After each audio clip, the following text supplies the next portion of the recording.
Isang maganda at mapagpalang araw sa ating lahat mga kuyang. Ito ang panibagong taon, panibagong season. Ganito ang aming ginagawa pag kami magagayak na aming pagpupunlaan ng mga sibuyas. Sipag at tiyaga at tiis sa init ng araw. Ganyan ang buhay namin mga magsasaka.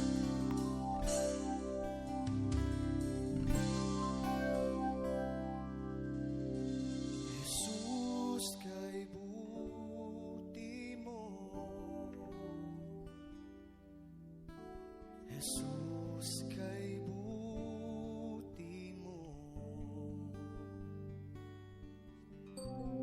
lagi kang tapat sa iyong mga pangako.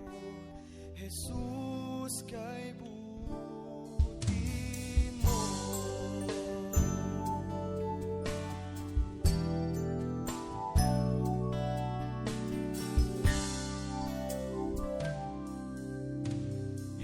Ganitong pamamaraan o estilo ang aming ginagawa kapag kami mamumunla ng sibuyas. Kailangan maingat at tansyado ang bawat butil o buto na malalaglag sa bawat guhit ng ating plat. At pagkatapos maihulog, maibudbud lahat ng buto ng sibuyas. Ganito ang aming ginagawa.